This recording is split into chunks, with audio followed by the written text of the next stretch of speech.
দেশের বিভিন্ন জেলায় হঠাৎ করেই বেড়েছে ডেঙ্গুর প্রকোপ। প্রতিদিন হাসপাতালে ভর্তি হচ্ছেন আক্রান্ত রোগীরা। ঝালকাঠি, পিরোজপুর ও বাগেরহাট সহ বেশ কিছু জেলায় বেড়েছে ডেঙ্গু আক্রান্ত রোগী। চলতি বছরে রাজবাড়ীতে ডেঙ্গু আক্রান্ত হয়ে হাসপাতালে ভর্তি হয়েছেন 46 জন। তবে গত 24 ঘন্টায় রাজবাড়ীতে ডেঙ্গুতে আক্রান্ত হয়ে নতুন কোনো রোগী হাসপাতালে ভর্তি হয়নি। বর্তমানে আগের ভর্তি হওয়া 2 রোগী পাংশা উপজেলা স্বাস্থ্য কমপ্লেক্সে চিকিৎসাধীন রয়েছেন। গত মাসে আক্রান্তের সংখ্যা তুলনামূলক বেশি ছিল। হাসপাতাল কর্তৃপক্ষ জানিয়েছে, ভর্তি রোগীদের প্রয়োজনীয় চিকিৎসা ও নিবিড় পর্যবেক্ষণে রাখা হয়েছে। দর্শক, ডেঙ্গুর আরও খবর জানাতে সরাসরি যুক্ত হচ্ছে রাজবাড়ী প্রতিনিধি জাহাঙ্গীর হোসেন। জাহাঙ্গীর, আপনার এলাকায় ডেঙ্গুর সার্বিক পরিস্থিতি কেমন জানাবেন?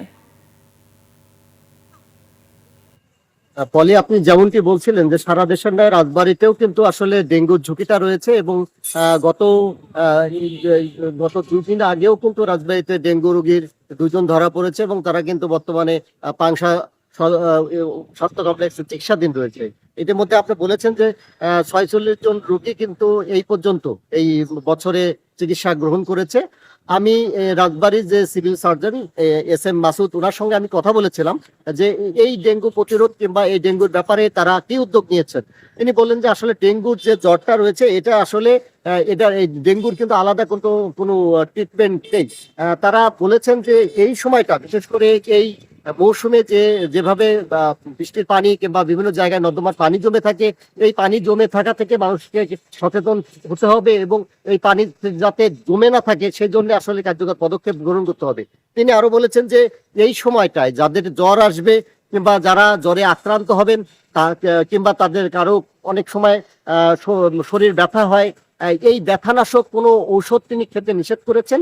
তিনি বলেছেন যে প্রাথমিকভাবে প্যারাসিটামল জাতীয় ঔষধগুলো খাবেন, যাতে তিনি এই ডেঙ্গু জ্বরটা আসলে প্যারাসিটামলের উপরে অনেকটাই নির্ভর করছে। তিনি বলেছেন যে এই ডেঙ্গু থেকে যদি আমরা দূরে থাকতে চাই কিংবা আমাদের এই মুক্তির জন্য যদি আমরা ভালো থাকতে চাই, তাহলে আমাদের সচেতনতার কোনো বিকল্প নেই।